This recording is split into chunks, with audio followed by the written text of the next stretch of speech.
세상의 변화를 알아가는 즐거움, 투자로 인생을 바꾸는 사람들, 와이즈클럽.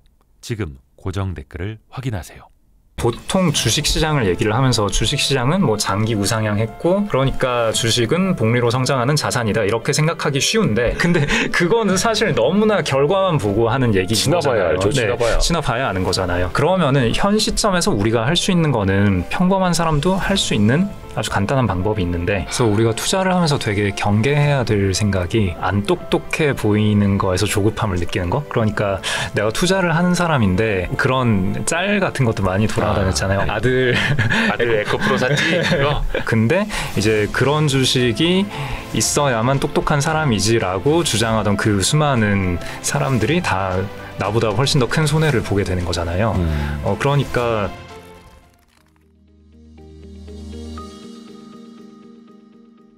8월 7일 월요일 오랜만에 오셨습니다.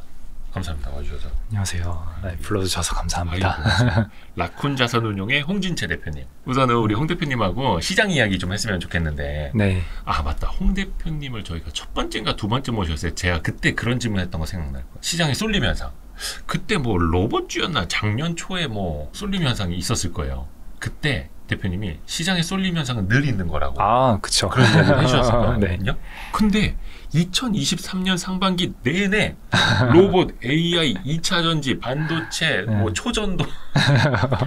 드디어 고려의 최대 수출 품목은 초전도체가 되어버린. 너무 특히 네. 어지럽지 않나요? 2023년 이 시장이? 어지럽죠? 그래서 이 쏠림 현상 속에서 네. 특히나 아마 수익률도 네. 되게 많이 양극화됐을 것 같아요. 근데 일단 수익률은 사실 이게 쏠림이 심하긴 심했는데 이제 올 초 이후로 지금까지 이제 7개월 이상이 지났잖아요. 네.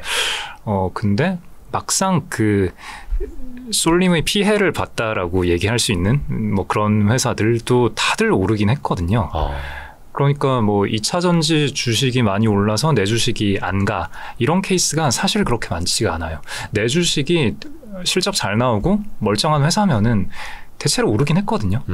네, 그래서 되게 이 쏠림을 보고 이 쏠림을 쫓아다니려고 왔다 갔다 하거나 아니면은 뭐 롱숏 해지를 잡거나 뭐 이런 식으로 플레이한 쪽에서는 수익률이 그다지 만족스럽지 않을 거고, 근데 그냥 모르겠고 그냥 내 주식 잘 가면 됐지 뭐 하고 있었던 쪽들은 수익률이 뭐 나쁘지 않아요.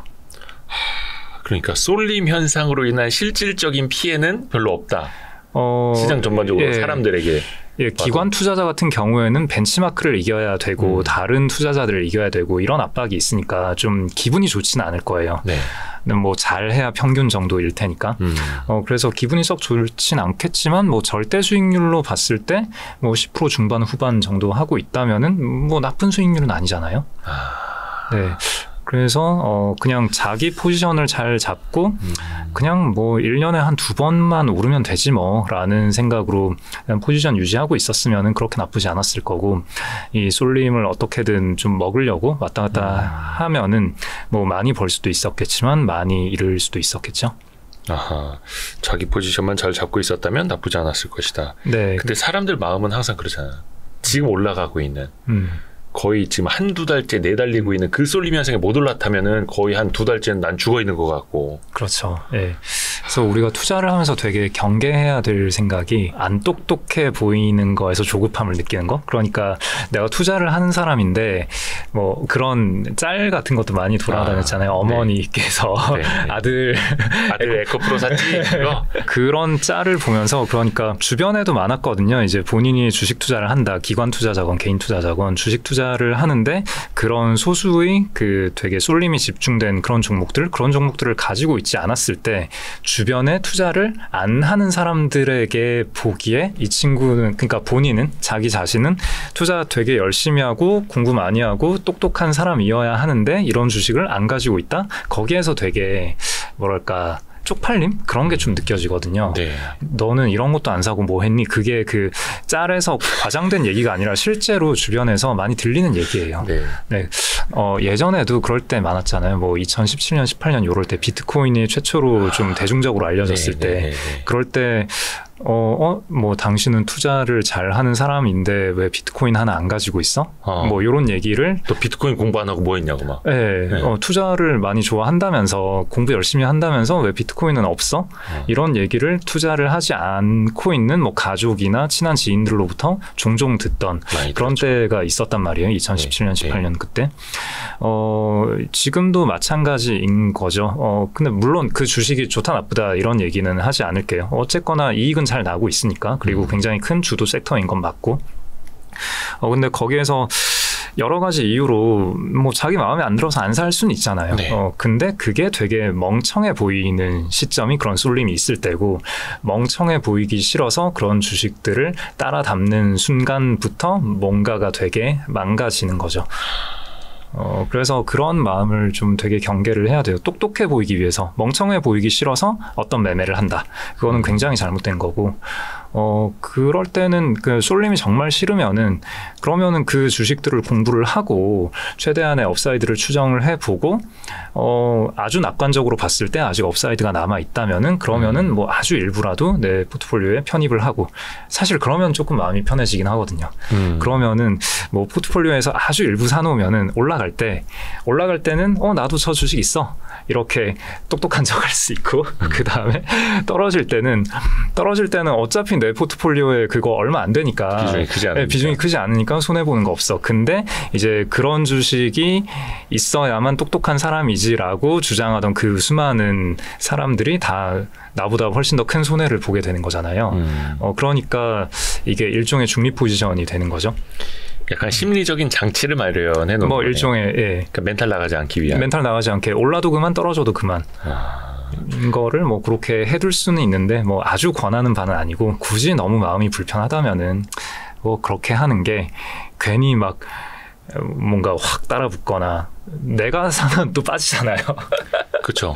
네, 내가 많이 사면 빠지니까. 내가 샀을 때가 고점일까봐. 근데 실제로 내가 사면 고점이 되니까. 그래도 뭐 머피의 법칙 이런 건데. 네. 물론 이제 그런 기억이 더 강렬하게 남아서 더 그런 걸 수도 있겠고요. 네.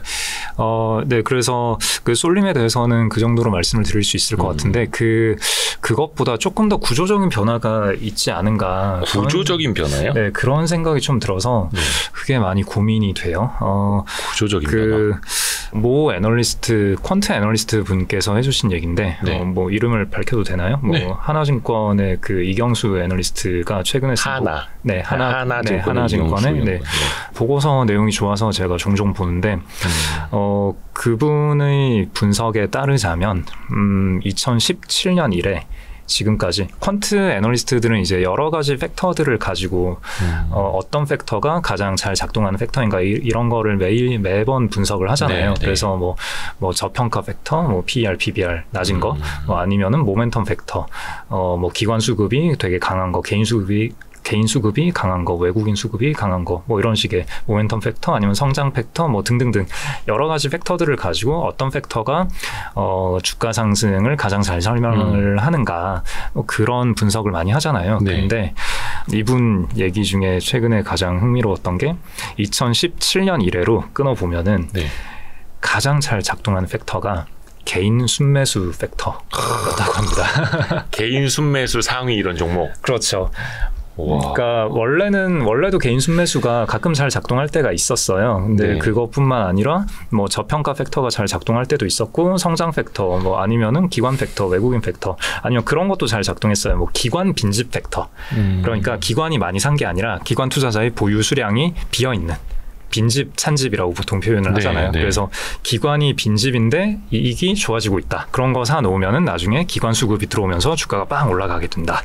뭐 이런 게 기관 빈집 팩터인데, 아무튼 그런 다양한 팩터들이 다 같이 작동을 했었는데 2017년 이래로 끊어서 보면은 압도적으로 개인 순매수 팩터의 설명력이 가장 높더라. 지금 시장이 딱 그렇다는 거예요. 지금 시장이. 네. 항상 변하기는 하는데 전통적으로는 개인 투자자들은 별로 결집력도 없고 뭐 주가를 올리면서 산 것도 아니고, 그래서 외국인, 기관, 개인 순으로 이렇게 순위를 매겼었잖아요. 그렇죠. 개인이 많이 사는 거는 왠지 좀 더 떨어질 것 같고, 근데 지금은 완전 반대인 거네요. 반대라는 거죠. 예. 그리고 이게 왜 그럴까 좀 생각을 해보면은, 예전에는 사실 그 뭐 또 여의도 선수들의 비밀 여기서도 말씀을 해주셨을지는 모르겠지만 그 기관 투자자의 생리는 좀 아시잖아요. 그러니까 기관 투자자 분들이 하는 게 뭐 늘 막 펀더멘탈을 엄청 잘 분석을 하고 장기적으로 보고 뭐 장기 보유하고 그런 식으로 하지 않잖아요. 기관 투자자들도 아까 말씀드렸다시피 항상 그 피어 대비 잘 해야 된다. 그러니까 벤치마크 대비 혹은 경쟁사 대비 잘 해야 된다라는. 근데 그거를 항상 상대평가니까. 네, 항상 상대평가인데 평가의 주기도 굉장히 짧잖아요. 그렇죠. 분기별, 월별, 주간 단위 혹은 일간 단위로 잘 해야 되는. 피를 말립니다. 아주 그냥. 그런 압박을 느끼기 때문에 그때그때의 미묘한 수급의 변화를 쫓아다니면서 먹고 빠지고 뭐 이런 플레이를 되게 많이 하거든요. 이거는 예나 지금이나 동일해요. 네, 그러면은 과거에 여기서 과거라 하면 2000년대 부터 뭐 한 2010년대 초반까지 제 경험에 비추어서 볼 수 있는 거니까. 그러니까 뭐 그 이전에는 저도 주식 투자를 안 했기 때문에 모르겠고 그 2000년대 그리고 2010년대 초반까지 기관 투자자 분들이 수급을 쫓아다닐 때 주로 어떤 수급을 쫓아다녔냐면은 외국인 수급 첫 번째, 그다음에 두 번째는 연기금 수급을 쫓아다녔단 말이에요. 네, 그래서 외국인 투자자들은 기준들이 의외로 되게 명확해요. 크게는 자산 배분 이 있고, 그 다음에 두 번째로는 특정 한국을 대표하는 특정 섹터가 좋을 때 뭐 크게 이렇게 두 개고, 나머지 좀 짜잘한 이유들이 있는데 그건 일단 좀 빼고. 자, 그러면은 자산 배분 측면에서 보자면은 언제 한국 주식을 사느냐. 그러면은 일단 안전자산에서 위험자산 선호가 강화될 때, 그러니까 채권보다는 주식을 사야겠다. 그쵸. 그럴 때 주식 수급이 많아지니까 뭐 코리아 주식으로도 조금 더 들어올 수 있겠고, 그 다음에 선진국보다 신흥국에 베팅할 때, 그럴 때 뭐 달러 약세가 되고 신흥국이 성장률이 좋고 등등등 할 때, 뭐 그럴 때 신흥국의 일부로서, 신흥국 중에서 꽤 유동성 좋은 시장으로서 한국 주식을 또 살 수 있는 거죠. 그런 식으로 주식을 살 때는 또, 그러니까 이렇게 수급이 모여드는 이유도 매크로 보면 다 보이는 거고, 그 다음에 이렇게 샀을 때 사게 될 주식들도 뻔하잖아요. 코스피 200 중에서 꽤 실적 괜찮은 대형주들 위주로 사게 되는 거니까 그런 수급 따라다니기 뭐 나름 뭐 편했고, 그러니까 분석의 툴이 되게 왔다 갔다 하진 않았단 말이에요. 꽤 편한 로직이었고, 그 다음에 또 하나는 뭐 연기금 같은 경우에는 연기금에서 자금을 쏠 때 여러 가지 소문이 돌잖아요. 그리고 연기금은 지금은 그렇지 않는 걸로 알고 있는데, 과거에는 코스피 지수가 얼마 이하 빠질 때마다, 그럴 때마다 증시에 자금을 얼마 더 투입한다, 이런 로직이 있었거든요. 네, 그래서 뭐 2000 뚫으면 얼마 쏘고, 1900 뚫으면 얼마 쏘고, 1800 뚫으면 얼마 쏘고, 얼마 받쳐준다. 뭐 약간 지지해주는 역할. 그 뭐 결과적으로 그런 역할이 되고, 투자자들은 그렇게 생각을 하지만 뭐 명분상 뭐 주가 부양 용도로 연금을 쓸 수는 없으니까. 그렇죠. 저평가된 자산을 좀 더 많이 담는다, 뭐 이런 명분이겠죠. 주가가 빠졌으면 그만큼 더 싼 거니까. 그렇죠. 네. 그래서 혹은 또 연기금에서 또 그 아웃소싱 기관들을 평가하고 리밸런싱을 하는 시즌들이 있어요. 그 시즌들에 이번에는 뭐 대형주에서 자금을 많이 회수해서 중소형주에 많이 쏜다더라. 그다음에 뭐 중소형주는 뭐 어떤 기관이 이번에 발탁이 됐다더라. 뭐 이런 게 또 소문이 나거든요. 그러면은 그 기관들이 좋아하는 주식들이 어떤 게 있지? 라는 걸 추측을 해가지고 미리 사고, 그 다음에 실제 자금 집행하고 뭐 돈 들어오고 나면은 팔고 나가고, 뭐 그런 식의 플레이를 과거엔 되게 많이 했단 말이에요. 그렇죠. 근데 지금은 보면은 일단 그 첫 번째 그 외국인 수급도 그 이경수 애널리스트 보고서에 보면 되게 재밌는 게 거래대금 대비 순매수라는 표가 있어요. 거래대금 대비 순매수. 네, 그러니까 전체 거래대금, 그러니까 예를 들어서 외국인이라 치면은 여기서 100만 주를 거래를 했는데 100만 주가 순매수였다. 그러면은 한 방향성으로 매매를 했다라는 말이잖아요. 근데 100만 주 외국인 거래가 찍혔는데 그 중에 10만 주만 순매수였다. 그러면은 90만 주는 그냥 사고 팔고 하는, 왔다 갔다 하는. 네, 왔다 갔다 하는 거였다는 거죠. 그러니까 거래 대금 대비 순매수 비율이 높을수록 좀 길게 보고 가져가려는 그런 수급인 건데, 그렇게 데이터를 뜯어봤을 때 아까 그렇게 말씀하셨잖아요. 외국인이 가장 좀 굵직굵직하게 갈 것 같고 그다음에 기관이 그 다음이고 개인이 아래에 있고 이럴 것 같잖아요. 근데 실제 데이터를 보면은 기관이 저 위에 있고 외국인 개인이 거의 비슷해요. 외국인도 그냥 샀다 팔았다 하는 수급이라는 거죠. 네. 근데 그 왜 그럴까에 대해서는 추측을 해볼 수밖에 없는데, 일단 첫 번째는 그 외국인 수급도 일단은 그 개인들의 CFD 계좌, 그게 또 외국인으로 잡히는 경우가 그렇죠. 많으니까, 네, 그러면은 이거는 외국인으로 찍히지만 사실상의 개인 수급일 수 있고, 그 다음에 외국인 중에서도 헤지펀드의 경우에는 그 롱숏을 많이 잡기도 하고, 그 다음에 외국인 투자자들 중에서도 퀀트 기반이라거나 아니면 알고리즘 트레이딩, 시스템 트레이딩 하는 쪽이 또 굉장히 많잖아요. 그런 쪽은 방향성 없이 샀다 팔았다를 계속하기 때문에 외국인 수급이 들어왔다라고 우리가 어떤 종목에서 외국인 수급 찍힌 걸 봤다라 하더라도 이게 지속 가능하게 쭉 가는 수급이다라고 기대를 하기에는 되게 약해진 거죠. 그렇죠. 알쏭달쏭해졌죠. 예전보다 그렇죠. 예. 물론 실제로 롱플레이하고 길게 가는 외국인 수급이 여전히 어딘가에 남아있긴 하겠지만 지표상으로는 되게 많이 희석이 돼버린 거죠. 네, 그리고 연기금 같은 경우에는 뭐 모두가 알다시피 국내 비중을 계속 줄여가고 있잖아요. 네. 그렇기 때문에 이 기관 투자자들이 이 사람들도 수급을 쫓아서 왔다 갔다 하려는 사람들인 건데 그들이 과거에 추종하던 두 개의 커다란 자금 흐름들이 지금 추종하기가 되게 애매해졌다라는 거죠. 그런 반면에 그러면은 새롭게 이 기관 매니저들의 주요 전략으로 떠오른 게 뭐냐면은, 그러니까 이게 참 웃긴 얘기인데, 그러니까 참 뭐 저도 업계 사람으로서 굉장히 좀 참 부끄러운 일이기도 하고, 근데 그게 하나가 뭐냐면은 ETF 수급 쫓아다니는 거. 네, 뭐 저희는 그렇게 플레이하진 않아요. 네. 라쿤 자산운용 얘기는 아닙니다, 여러분. 여의도 얘기입니다. 여의도. 뭐 MSCI에서 뭐 이번에 뭐 지수 리밸런싱이 있을 예정인데 아마도 뭐 MSCI의 기준상 요런 종목들이 편입이 될 것 같다라고 하면은 그 리밸런싱의 그 비율이 결정되는 시기가 있고 그 다음에 실제 그 패시브 ETF에서 그 지수를 추종하는 패시브 ETF에서 실제 자금이 들어오는 시기까지 갭이 좀 있잖아요. 그러면은 여기서 그 뭐 사실 이거는 기관이고 개인이고 다 이런 플레이를 한 번씩은 하는 것 같은데 그러면은 그 지수 리밸런싱이 예를 들어서 뭐 몇 월 며칠에 결정이 된다라고 하면은 그러기 한 일주일 열흘 전부터 그 주식들을 열심히 사다 보면은 그러면은 이게 주가가 오르면서 그러면 편입 비율, 벤치마크 상에 편입해야 될 그 비율이 더 올라가는 효과가 생기잖아요. 그러면 나중에 패시브 수급, 이 패시브 ETF에서 쏴줄 자금도 좀 더 커지는 거고 라는 기대감으로 주식을 사는 사람들이 있겠지라는 기대감으로 실제로 주식을 사는 사람들이 있다 보니까 실제로 주식을 사는 사람이 많아지고 그래서 주가가 좀 올라가는 뭐 그런 게 있는데 그러니까 자기 실현적 예언인 거죠. 그러니까 수급을 따라다니는 것뿐만이 아니라 그 수급을 또 예측을 해서 또 먼저 가 있기도 하고. 그렇죠. 원래는 예전에는 그러니까 예전이래봤자 뭐 한 7, 8년 전인가?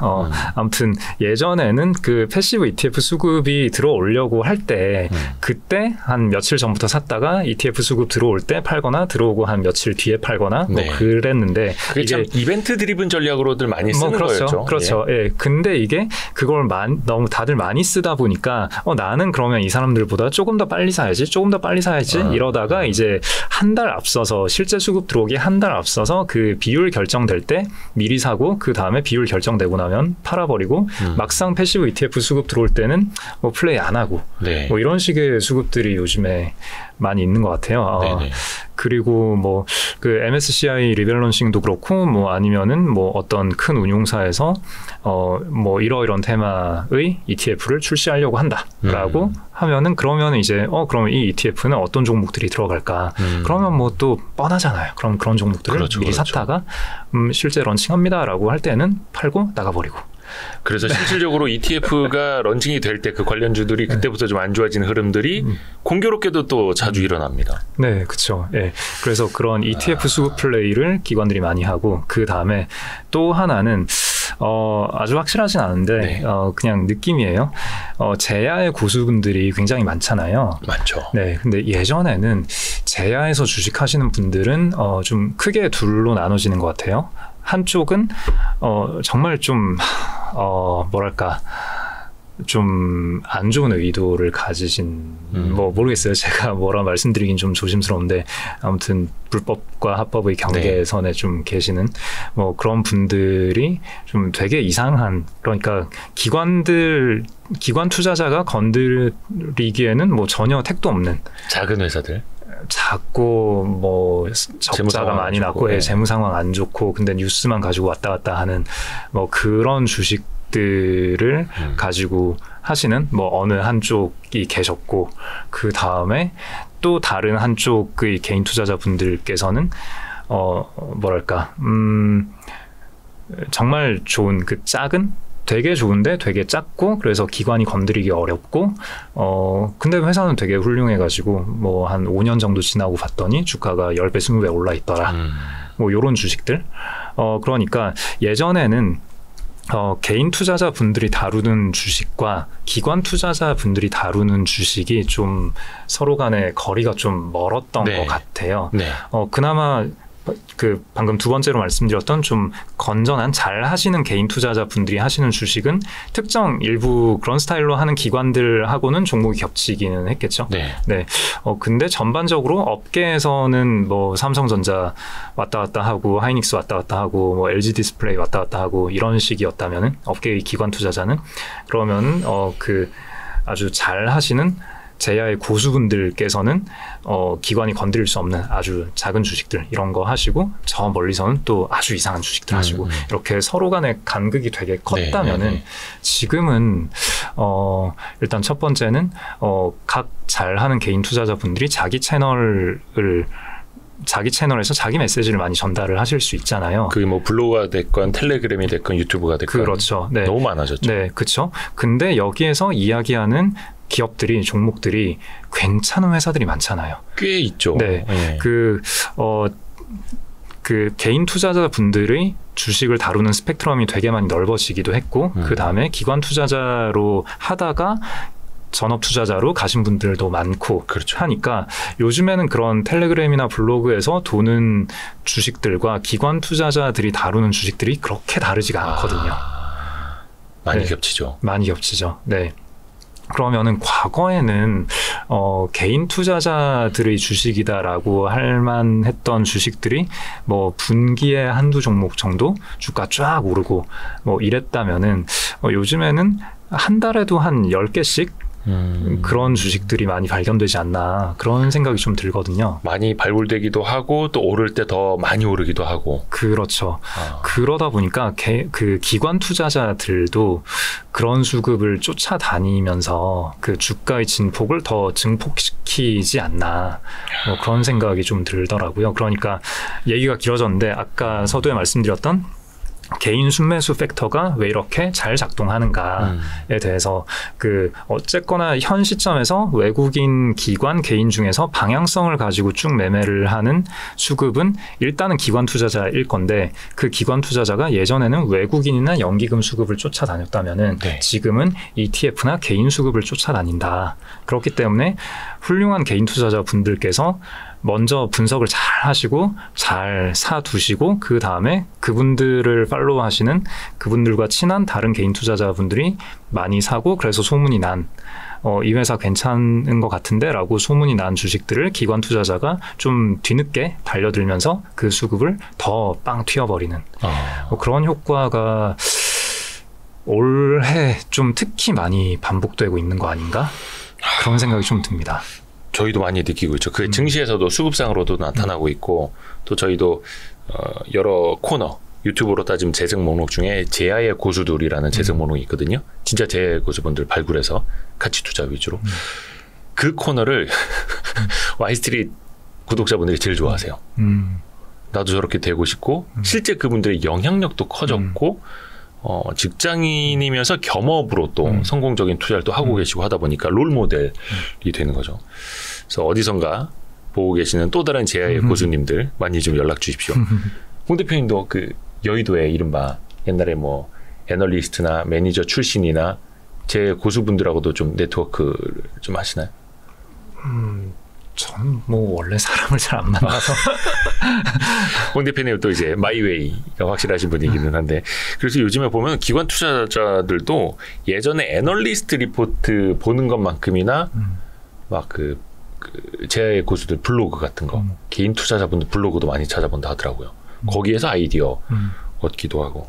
네, 저도 블로그 많이 보거든요. 예, 보면은 분석의 질이 되게 좋아요. 예, 물론 최종적인 결정은 본인이 직접 하셔야겠습니다만 특히 그래서 이번에 보면은 이른바 공매도 거의 공성전이 벌어지지 않았습니까?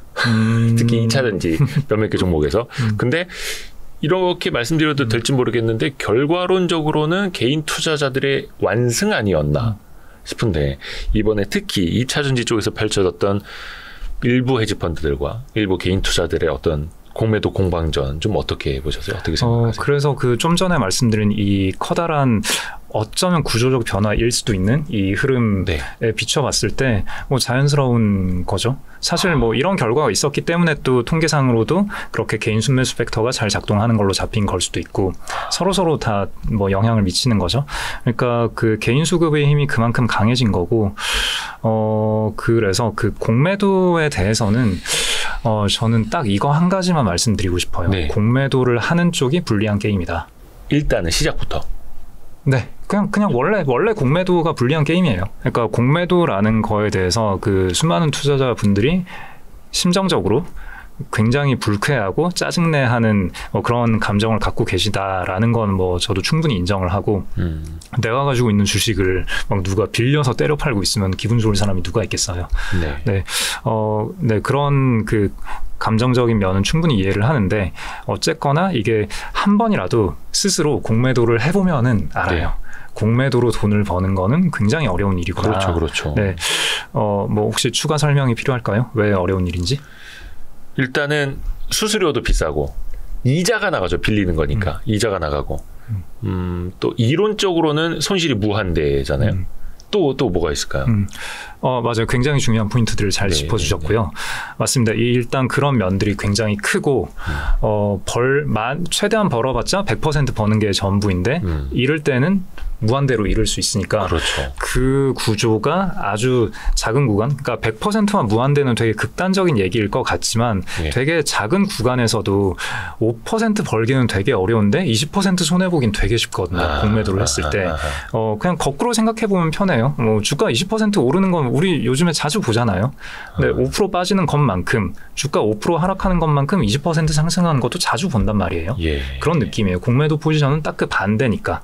그리고 거기에 더해서 말씀하신 대로 수수료가 있기 때문에 수수료가 있기 때문에 이 포지션을 오래 끌고 갈 수가 없는 거고요. 장기전으로 갈 수 없고 단기 승부를 봐야만 하는 거고 그래서 그 롱 플레이를 잡을 때, 롱 포지션을 잡을 때의 기준을 반대로 뒤집으면 숏 잡을 수 있는 거 아니야? 라고 접근하시는 분들이 좀 있어요. 공매도 처음 해보시는 분들은. 근데 그렇게 하면 크게 깨지거든요. 롱 플레이는 기본적으로 보유 비용, 유지 비용이 들지가 않기 때문에 그렇죠. 안 되면 뭐 버티면 되지 할 수가 있는데 숏 플레이는 안 되면 버티면 되지가 안 돼요. 그래서 기본적으로 타이밍까지 굉장히 정교하게 잡고 가야 되고 그 다음에 또 업사이드가 딱 막혀 있는 여기서 더 올라봤자 한 10% 20% 오르면 끝이야. 근데 빠지면은 반토막은 날 수 있어. 이 정도는 돼야 2대1 손익비가 나오는 거거든요. 근데 그런 걸 발견하기가 되게 까다롭고 내가 그런 걸 발견했을 때는 다른 공매도 플레이어들도 다 같은 걸 보고 있어요. 그러니까 서로 그걸 빌려서 공매도를 치려고 하기 때문에 공매도 수수료가 더 비싸지죠. 네, 그래서 흔히들 알 법한 이런 거 공매도하면 먹을 수 있지 않겠어? 라는 생각이 들 법한 그런 주식들은 실제 빌리려고 해보면은 한 이자 15% 달라고 하고 20% 달라고 하고 연이율로. 엄청 비싼 거죠. 특히 이제 인기 많은 주식은 빌리기도 힘들어. 맞아요. 누가 다 빌려갔어요. 맞아요. 수량을 구하는 것 자체도 힘들고. 맞아요. 네. 그래서 이유를 더 많이 주고 빌려야 되는 거고. 그리고 핵심적인 거 하나는 실제로 해보면 느껴지는 아주 빡센 거 하나는 뭐냐면은 내가 공매도 포지션을 어떻게든 잡았다고 치고 그 다음에 주가가 빠지면은 무슨 일이 벌어지냐면은 내 포지션 비율이 줄어들어요. 포지션 비율이 줄어든다고요? 자, 내가 포지션 전체가 100이고 100 중에서 10%를 공매도를 잡았잖아요. 그러면 만약에 롱 포지션이면은 100 중에 10을 잡았어요. 근데 얘가 2배가 됐어요. 네. 그러면은 비율이 20, 네, 네. 10에서 20이 되잖아요. 늘어나죠. 자, 근데 순자산이 늘어나니까. 예, 물론 뭐 정확히 20은 아닐 거고, 네, 방금 대략. 말씀하신 뭐 대략. 예, 그러면 자, 내가 10만큼 포지션을 잡았는데 이게 주가가 반토막이 났어요. 네. 그럼 나는 돈을 잘 번 거죠. 번 거죠. 네, 그러면은 자 10짜리가 5가 됐는데 그러면 내 포트폴리오 전체에서 이 포지션은 얼마가 돼 있죠? 줄어든 거예요. 5가 되죠. 네. 그러니까 내 아이디어가 진짜 기막히게 잘 맞아서 네. 드물게도 잘 맞아서 돈을 벌겠다 싶으면은 포트폴리오 비율이 줄어든단 말이에요. 그러니까 롱 포지션에서 이게 직관적으로 되게 안 와닿는 건데 롱 포지션에서는 벌면은 포지션이 늘어나 있잖아요. 예. 그러니까 추가 매수를 한 효과가 나타난단 말이에요. 불어 있으니까. 네, 불어 있으니까. 그리고 내가 잘못해서 주가가 빠지고 있으면은 그러면은 자연스럽게 포지션이 줄어 있단 말이에요. 네. 근데 숏 포지션에서는 그러니까 그 롱 포지션에서는 잘 됐을 때 굳이 추가 매수를 고민할 필요가 별로 그렇게 많지는 않은 거예요. 이미 추가 매수가 어느 정도 된 거라고 봐도 되는 거니까. 그리고 주가가 빠졌을 때는 이미 어느 정도 손절은 돼 있는 거라고 봐도 되는 거죠. 포지션이 줄어 있는 거니까. 그러니까 잘 될 때는 포지션이 늘어나 있고 안 될 때는 포지션이 줄어 있고 이게 직관적으로 와닿고 안전하기도 한 거고. 근데 숏 포지션에서는 맞았을 때 그때 포지션이 줄어 있으니까 그러면은 이제 잘 됐을 때 따라붙어야지 이 전략이 안 된단 말이에요. 자, 주가가 10이었다가 한 9로 빠지고 그러면 거기서는 비율이 줄어 있는데 그럼 내가 맞춘 거잖아요. 그럼 맞춘 거 보고 그때 더 포지션을 잡아야지라고 했을 때는 이미 그 전체 먹을 수 있는 거는 10에서 0으로 가는 거 그거 먹는 게 다잖아요. 근데 여기서 10에서 9로 갔는데 여기서 이걸 더 산다? 그랬다가 살짝 반등해 버리면은 그러면은 그동안 살짝 벌었던 것도 다 깨지거든요. 예, 근데 10에서 9 갔다가 다시 10으로 반등하는 거 우리는 흔히 보잖아요. 예.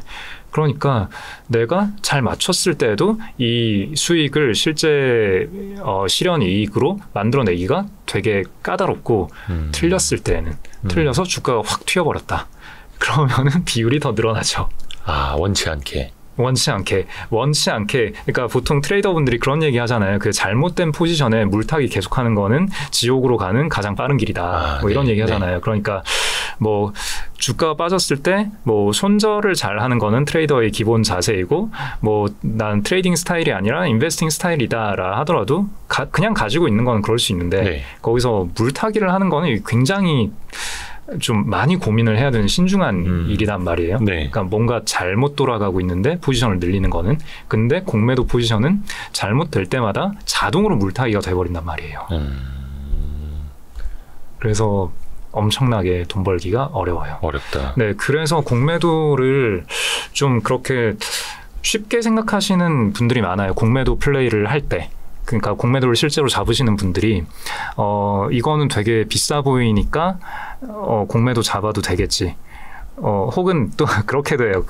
아니 그러면 방향성으로 안 잡고 페어를 잡으면 되지 않냐. 그래서 지금 많이 올라가 있는 내 마음에 안 드는 2차전지 주식을 공매도를 치고 그 다음에 얘보다 좀 더 좋고 싸 보이는 주식을 롱 포지션을 잡고 그렇게 하면은 2차 전지가 빠질 때는 다 같이 빠질 거고 올라가면은 뭐 또 다 같이 올라갈 거니까 중립해서 비싼 게 빠지고 싼 게 올라가 주면은 그럼 나는 돈을 버는 거잖아요. 계획대로만 된다면. 예, 이게 페어 트레이딩인 건데 페어 트레이딩은 기본적으로 퓨어한 공매도 포지션보다 돈 벌기가 또 더 빡세요. 더 어려워요. 양쪽이 맞아야 되니까. 그래서 뭐 여기까지 더 길게 설명드리진 않을 텐데 아무튼 그렇게 페어를 잡더라도 이게 절대 쉬운 일은 아니고 오히려 더 어려운 일이다. 그래서 공매도를 단순히 비싸다, 많이 올랐다, 이제는 더 못 갈 것 같은데 이런 이유로 공매도 포지션을 잡았다가는 깨지기가 되게 쉬워요. 원래 굉장히 깨지기 쉬운 포지션이 공매도 포지션입니다. 특히 이번에 기관 투자자들도 많이 알았을 거예요. 이거 이제 개인 투자자들한테 덤비면 안 되겠다. 옛날에 그 개미들이 아니다. 그래서 저는 예전부터 개미라는 표현 되게 싫어한다고. 개미 군단. 그러니까 그냥 훌륭한 개인 투자자분들이 얼마나 많은데. 또 이제는 돈도 많아가지고. 그렇죠. 네. 네, 그래서 저는 아까 그 말씀 드렸잖아요. 그 멍청해 보이기 싫어서 어떤 포지션을 잡으면 안 된다고. 거기 더하기 누군가를 이겨야겠다는 생각으로 주식을 하는 것도 이것도 굉장히 위험하다고 생각합니다. 그렇죠. 네. 이기고 지고 그 승부를 보려고 네. 투자를 하는 건 사실은 아니니까. 네, 승부는 딴 데 가서 보면 되고 네, 주식은 돈 벌려고 하는 거지. 또 최근에 보면 특히 코스닥 시총 상위주들도 그렇고 하루에 거래 대금이 장난이 아니더라고요.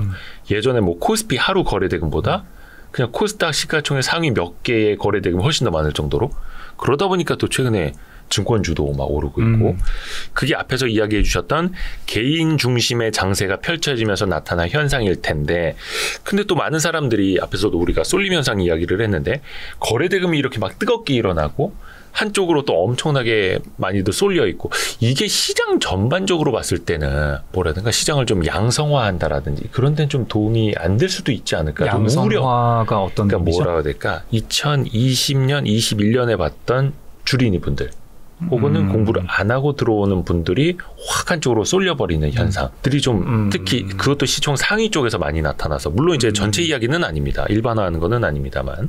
기자님께서 생각하시는 좋은 상황은 어떤 거예요? 그 뭐 개인 투자자 분들이 다 공부를 되게 열심히 잘 하시고 차분하게 매매를 그럴 수는 없지만 전 세계 어디에도 그런 시장은 제 생각에는 없는 것 같거든요. 그렇죠. 네.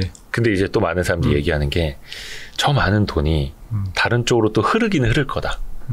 2차 전지 관련주 안에만 있지는 않을 거다. 라고들 이야기를 하더라고요. 저는 이미 그 현상이 일어나고 있다고 생각을 하고요. 이미. 그 아까 서두에 그렇게 말씀드렸잖아요. 그 쏠림 말씀하셨을 때 자기 포지션 잘 잡고 있었던 사람들은 그렇게 수익률 나쁘지 않을 거다. 올해 YTD로. 네. 실적이 꽤 좋은데 올해 YTD로 안 오른 주식은 별로 없다. 이 말씀을 드렸잖아요.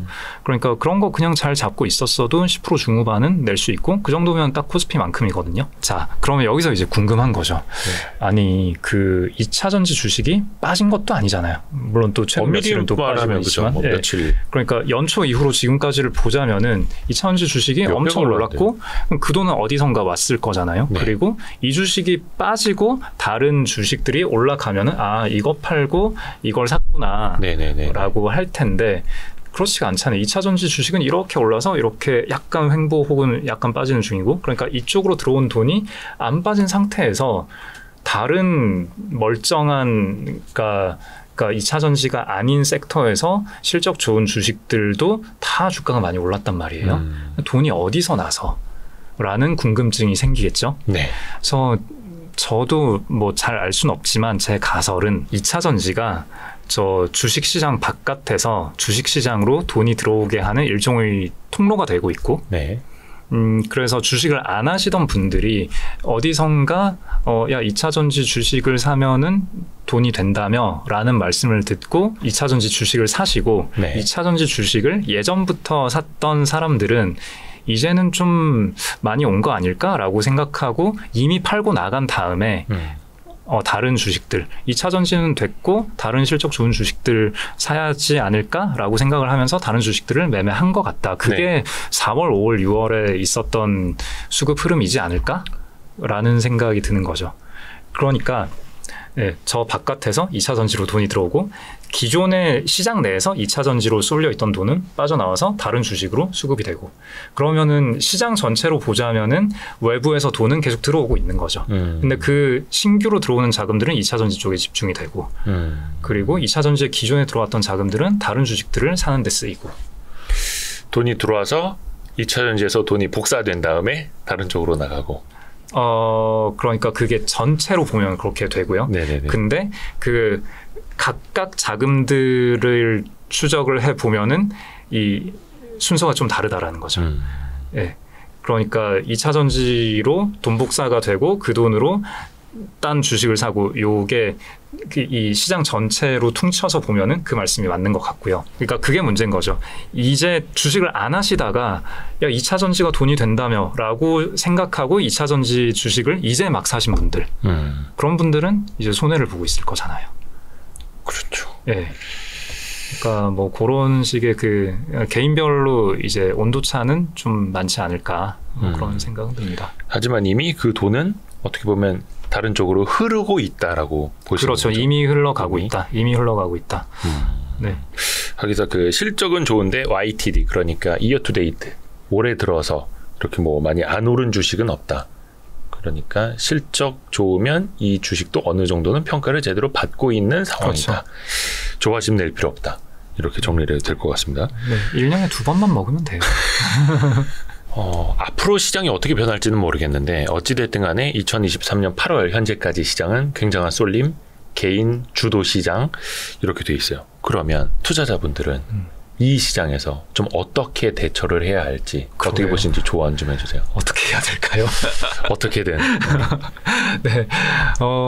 일단 저도 뭐 그렇게 아주 훌륭한 투자자가 아니기 때문에 뭐 어떻게 대응을 하시라 뭐 그런 말씀은 저는 못 드리겠고, 뭐 정답이 되는 한 가지 방법은 있어요. 아까 서두에서도 말씀드렸지만, 내 포지션 그대로 잡고 있으면은 사실 크게 손해볼 건 없거든요. 아무리 쏠림이 있고, 개인 투자자의 수급이 기관보다 지금 훨씬 더 힘이 센 상태고 뭐 등등등 뭐 모든 걸 감안하더라도 어쨌거나 결국은 그렇게 누군가가 어떤 주식을 좋게 보고 살 때 그때 좋게 보는 가장 핵심적인 이유는, 가장 흔하게 볼 수 있는 이유는 실적이 좋아진다라는 거잖아요. 그러면은 내가 내 주식들 잘 평가를 하고 이 주식들이 그냥 오늘 하루 나 주주를 위해서 잘 일을 하고 있는가, 뭐 이거를 평가하면은 뭐 사실 뭐 한 분기 혹은 1년 뭐 남들보다 뒤처질 수는 있는데 오히려 그 뒤처지는 거에 압박을 느껴서 왔다 갔다 하는 것보다는 훨씬 더 나은 성과를 장기적으로는 볼 수 있을 거다라고 생각을 하고요. 여기에서 우리가 좀 핵심적으로 머리에 계속 넣어두고 있어야 될 키워드가 복리라는 키워드인 것 같은데요. 복리 효과. 복리. 네. 와이스트리트 모토가 지식과 자산의 복리 효과 그런 거지 않나요? 그렇죠, 네. 그렇죠. 네. 그렇게 좀 돼야 되는데. 네. 모토처럼. 네. 그래서 복리라는 게 무엇일까? 그리고 내가 복리로 성장할 수 있으려면은 나는 어떻게 해야 될까? 뭐 이런 게 저는 개인적으로는 요즘에 많이 관심을 두고 있는 화두인데 핵심적인 거 한 가지만 말씀을 드리자면은 이렇게 질문을 드리고 싶어요. 과연 주식은 복리로 성장하는 자산인가? 어떻게 생각하시나요? 주식 자체가. 네. 그것도 잘 해야 복리 효과가 나는 거죠. 사실은 이게 주식이냐 아니냐라는 것보다 이 주식을 가지고 어떻게 하느냐가 사실은 더 중요하지 않을까요? 어떻게라 하면 어떻게죠? 뭐 예를 들어서 5% 10% 수익 났다고 해서 그냥 홀랑 바로 차익 실현하고 50만 원 100만 원 벌었다고 해서 딱 빼서 뭐 사러 가고 이게 아니라 복리라는 건 이 눈덩이가 깨지지 말아야 되고 이탈되지 말아야 돼요. 그래서 계속 풀려나가야 되는 거잖아요. 죄송합니다. 아니요. 예. 아니요. 복리라는 거를 좀 고민을 해보다 보면은 이제 이런 얘기가 길어지는데. 저희는 좋습니다. 얘기가 길어지는 거 저희는 좋습니다. 홍 대표님이 뒤에 스케줄이 있으셔서 그렇지 저희는 좋습니다. 일단 오늘은 짧게 하고 다음에 언젠가 좀 길게 얘기할 수 있었으면 좋겠어요. 일단 방금 언급해주신 몇 가지 요소들, 그게 복리에 대해서 설명할 때 흔히들 하시는 말씀이세요. 일단 오랫동안 좀 묵혀놔야 되고 그 다음에 깨지지 않아야 되고. 근데 왜 굳이 그렇지라는 생각이 저는 좀 들더라고요. 제가 옛날에 어디서 봤는데 어떤 리딩방 광고에서 월 20% 복리 효과를 누리세요. 여러분도 다 부자가 될 수 있습니다. 월 20%면 저도 전 재산 쌓고 쫓아가고 싶네요. 그러니까 아니면은 하루 3% 복리의 마술을 누리세요. 하루 3%? 그러니까 신인데 그러면? 그러니까 이게 복리의 마술이란 얘기를 이런 식으로 써도 되는 건가? 이런 생각이 한편으로 들면서, 그러니까 복리라는 말이 의외로 상당히 오남용이 될 수 있겠다, 그런 생각이 들더라고요. 근데 약간 그거 아닙니까? 그거는 이제 옥장판 팔면서 양자 역학이 적용된 옥장판이라고 하는 거랑. 그러니까 애초에 불가능한 수익률을 광고를 한다. 여기에서 이미 뭔가 합법의 범위를 아득히 넘어선 거긴 한데, 복리라는 거는 일단은 수학적으로만 보자면은 X%가 따박따박 그러니까 수익률 낸 게 다시 재투자가 되어가지고 그 수익률이 또 나고 또 나고 또 나고 이런 거잖아요. 네. 그래서 얼핏 보면은 별로 높아 보이지 않는 수익률 예를 들어서 5%나 10%나 15% 이게 복리로 한 30년 쌓였을 때는 단리로 50%씩 하는 것보다 결과적으로는 훨씬 더 높은 재산을 형성할 수 있다. 뭐 이게 복리 얘기를 하면서 흔히들 하는 얘기잖아요. 그렇죠.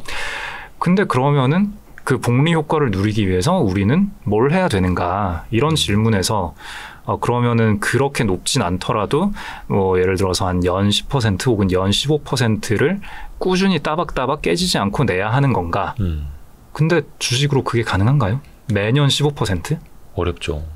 그렇죠. 15% 갔다가 마이너스 5% 갔다가 뭐 한 플러스 20% 그쵸. 갔다가 마이너스 한 3% 될 수도 있는 거고요. 그렇죠. 네. 이렇게 왔다 갔다 하는 게 일단 복리고 뭐고 간에 그냥 현실이잖아요. 현실이죠.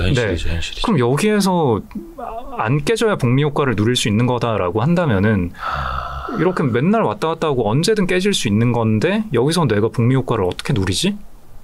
좀 이상하잖아요. 네, 그래서 뭐 이런 거에 대한 얘기는 그냥 다음에 좀 더 길게 드리기로 하고 그 오늘 하고 싶은 얘기는 자 복리라는 거는 결국은 그 수익률 얼마가 장기간 유지된다. 뭐 일단 이거는 제끼고 복리의 핵심은 그 복리가 영어로는 컴파운드잖아요. 컴파운드. 네, 그러니까 계속 쌓아 나간다라는 거죠. 아까 복리를 설명하면서 말씀드린 그 재투자. 그러니까 어떤 자산에서 나오는 어떤 산출물이 있는데. 그 산출물이 다시 투자가 됐을 때 추가로 더 많은 산출물을 낳는데 기여를 하는가? 그렇게 되는 것들이 뭐 여기저기에 있죠. 예를 들어서 뭐 지식이라던가. 그러니까 중학교 수준의 수학 실력을 가진 사람이 1000명이 모여서 1시간씩 어떤 문제풀이를 한다라고 했을 때 풀 수 있는 문제의 난이도와 그다음에 수학 교수가 혼자서 1000시간을 써서 어떤 문제를 푼다라고 했을 때 풀 수 있는 난이도의 문제는 전혀 다르잖아요. 네, 그렇죠. 그러니까 중학교 수준의 사람이 1000명, 10,000명, 100만 명이 모이더라도 이 대학 교수가 풀 수 있는 문제는 못 풀죠.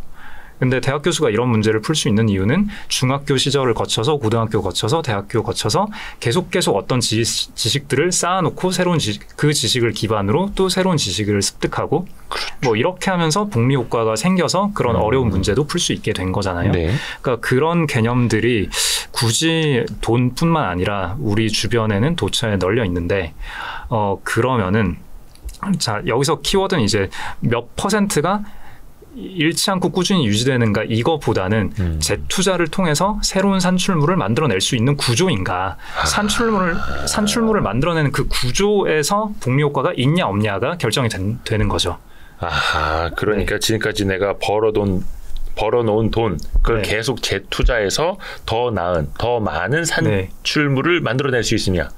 그렇죠. 그래서 내가 투자하고자 하는 자산이 지금 뭐 1000억짜리 자산인데 1년에 100억씩을 뽑아내고 있어. 근데 그 100억을 배당을 해줄 수 있잖아요. 근데 배당을 해주지 않고 100억을 다시 재투자를 했을 때 그랬을 때 100억이 아니라 110억, 120억을 뽑아내줄 수 있느냐. 그렇죠. 혹은 재투자를 했음에도 불구하고 여전히 100억밖에 못 뽑아낼 수도 있잖아요. 여기서 이제 복리로 늘어날 수 있는 자산과 그렇지 않은 자산이 구분이 되는 거고요. 예를 들면 또 복리로 늘어날 수 있는 자산에는 그런 것도 있죠. 뭐 농장에서 젖소를 키운다. 농장이 엄청나게 큰 농장이 있는데 거기에서 처음에 젖소가 딱 한 마리 있다. 그러면 이 젖소로부터 젖을 짜서 우유를 판다라고 했을 때 처음에 이 농장이 만들어낼 수 있는 우유는 얼마 안 되겠죠. 근데 그렇게 해서 우유를 판 돈으로 젖소를 한 마리 더 사고 젖소가 2마리가 된 다음에 그 젖소가 뭐 번식이 되는지는 모르겠지만 아무튼 젖소가 번식해가지고 젖소의 개수가 계속 늘어나고 그러면은 이 농장에서 나올 수 있는 우유량도 계속 늘어나고 기하급수적으로 늘어날 거잖아요. 물론 이 농장이 다 차버리면 거기서는 이제 더 이상 늘어날 수 없겠지만 그런 식으로 그 산출물을 재투자했을 때 추가 산출물을 늘릴 수 있는 자산 그런 게 복리 효과를 나에게 줄 수 있는 자산이고요. 그러면은 주식은 다시 이 주식으로 넘어가서 주식은 이 복리 효과를 나에게 줄 수 있느냐 어떨까요? 산출물을 재투자해서 더 나은 산출물을 만들어낼 수 있느냐. 이론만 봤을 때는 가능은 할 것 같은데 다른 것보다는 더 유독 어려울 것 같긴 합니다. 그렇죠. 예. 보통 주식시장을 얘기를 하면서 주식시장은 뭐 장기 우상향했고 뭐 누적으로 봤을 때 뭐 연환산 10% 미국의 경우에 뭐 한국의 경우에는 연환산 6% 정도 했으니까 뭐 기하급수적으로 어쨌거나 지수적으로 성장을 네. 했다. 네. 그러니까 주식은 복리로 성장하는 자산이다. 이렇게 생각하기 쉬운데 그렇죠. 근데 세부적으로 주식들을 뜯어봤을 때는 복리 성장을 하는 주식과 그렇지 않은 주식이 섞여 있죠. 그렇죠. 섞여 있단 말이에요. 예. 통계적으로 보면은 어떤 연구 결과가 있는데 기간은 까먹었는데 지난 한 수십 년 정도를 봤을 때 한 2만 5천 개 정도 주식을 조사를 했어요. 네. 그래서 수십 년 동안 그 전체 시가총액이 엄청 늘었을 거잖아요. 네. 그러면은 전체 주식시장의 가치 상승분 중에서 각 기업들이 얼마나 기여를 했는가 이거를 쭉 나열을 해봤어요. 예. 그래서 전체 시장이 한 뭐 100조 원이 늘었다라고 했을 때 그 100조 원 늘어나는 거에 20조 기여한 회사도 있을 거고 1조 기여한 회사도 있을 거고 마이너스 1조 기여한 회사도 있을 거잖아요. 네. 그래서 제일 많이 기여한 회사부터 쭉 나열을 해봤을 때 딱 2,000개 전체의 10% 미만의 주식으로만 이게 100%가 다 차더라는 거예요. 네.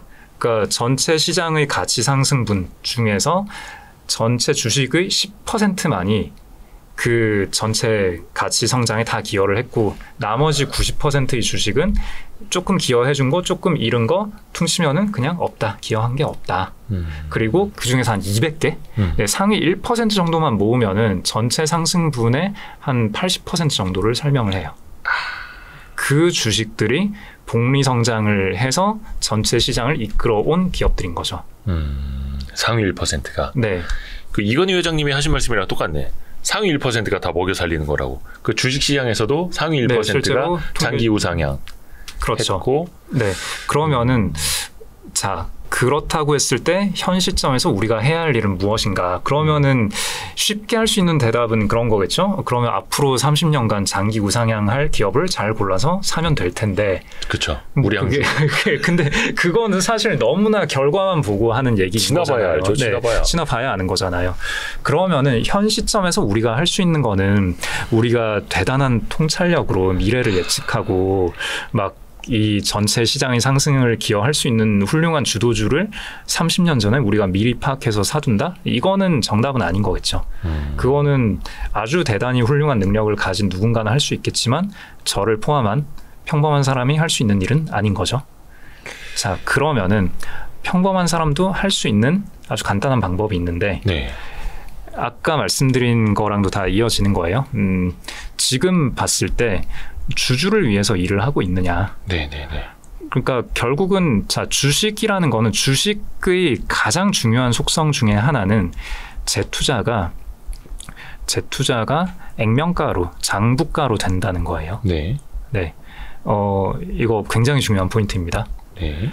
세상에 어떤 자산도 산출물이 장부가로 재투자되는 자산은 없어요.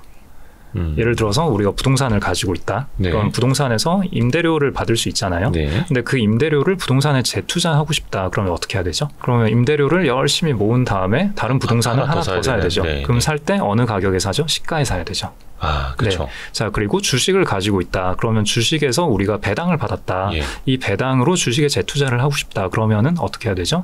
다른 주식을 시가로 사야 되죠. 네. 근데 만약에 그게 아니라 이 회사가 번 돈을 배당을 하지 않고 내부 유보를 했다. 예. 그러면은 내부 유보 예를 들어서 100억을 벌었는데 100억을 내부 유보했다. 그러면은 100억이 장부가로 그대로 쌓이죠. 그렇죠, 그거는. 네, 그러면 내가 가지고 있는 주식이 장부가가 그냥 그만큼 100억 벌었는데 100억 장부가만큼 그냥 늘어난 거예요. 네. 근데 훌륭한 회사라면은 만약에 재투자 이익률이 높은 회사라면은 시가는 장부가보다 엄청나게 높을 거잖아요. 그러니까 뭐 버크셔 해서웨이처럼 배당을 안 주더라도 네, 프리미엄이 많이 붙어 있을 거잖아요. 네. 그런 회사를 내가 그냥 내 현금으로 다시 살려면은 높은 PBR에 높은 프리미엄을 주고 사야 되는데 그냥 내부 유보를 해서 재투자를 하면은 이게 장부가로 재투자가 되는 거고 그러면은 그렇죠. 그 내부 유보를 통한 재투자 수익률이 높은 회사가 계속 내부 유보를 하고 있다면 그 네. 회사를 내가 초기에 잘 사는 거는 나중에 어마어마하게 큰 수익을 돌려줄 수 있다는 얘기죠. 예. 그리고 만약에 이 회사가 그래서 주주를 위해서 일하는가가 가장 중요한데 만약에 이 회사가 한 10년 지나고 20년 지나서 더 이상 재투자 수익률이 안 나올 것 같습니다. 예. 라는 판단이 들었을 때 그때 배당을 한다라는 믿음이 있다면 그러니까 그 정도로 네. 그러니까 나를 위해서 주주를 위해서 일하는 회사라면은 그렇게 해줄 수 있겠죠. 근데 그럴 수 있는 경영진이 많지 않죠. 특히 이 코리아라는 나라에서 그렇죠. 혹시 그런 회사가 좀 우리나라에 있나요? 저는 없지 않다고 보고요. 저 아직 한번 눈을 씻고 한번 찾아보자고요. 네. 어딘가 있겠죠. 네, 있어요. 네, 있긴 있고요. 네. 근데 한국에 없으면 미국에 많이 있으니까 미국에도 그렇죠. 그렇게 많지는 않아요. 네. 어쨌거나 그런 회사들을 잡고 간다면은 네. 내가 미래에 대한 아주 대단한 통찰력이 없더라도 지금 똑똑한 이 경영진들, 훌륭한 경영진들이 나를 위해서 이렇게 일을 하고 있다. 그런 회사와 함께 간다라는 거는 내 재산을 복리로 늘릴 수 있는 아주 간단한 한 가지 방법이 되는 거죠. 그래서 그런 회사랑 그냥 맘 편히 동행하면 네. 되는. 네, 뭐 숫자 계산이나 등등 해서 좀 길게 설명을 드릴 수도 있는데 시간이 없어가지고 아무튼 그 숫자 계산을 해보면은 그래요. 그 좀 비싸게 샀다 싶더라도 네. 나중에 한 20년 정도 지나 보면은 그게 전혀 비싸게 산 게 아니거든요. 뭐 대표적으로 애플이 그러하고 버크셔 해서웨이가 그러하고 네.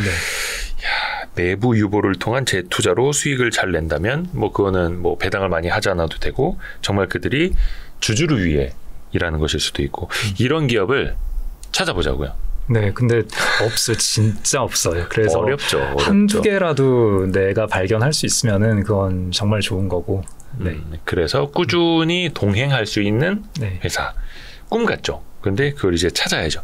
얼마 전에 제가 그 우리 워런 버핏 책 가장 많이 번역하신 이건 선생님을 뵐 기회가 있었는데 이건 선생님은 다른 거 거의 투자 안 하시고 그냥 버크셔 해서웨이 쭉 갖고 계시다고 되게 역시 평온해 보이시더라고요. 우리는 그냥 막 뭐지 막 찾아보고 있는데 그냥 버크셔 해서웨이. 자, 우리도 그런 걸 같이 찾아보자고요. 해서 오늘 그 복리 효과에 대해서 평소에 갖고 있었던 약간의 생각을 좀 풀어놔 주셨는데 나중에 요걸 한번 더 깊이 있게 집중적으로 해보는 시간을 또 한번 따로 마련을 해보겠습니다. 아유, 감사합니다. 저희는 시간이 많습니다만 홍진채 대표님이 시간이 없으셔서 여기서 우리 같이 이제 마무리를 하고요. 다음 시간도 또 한번 기대하고 있겠습니다. 고맙습니다. 감사합니다. 감사합니다.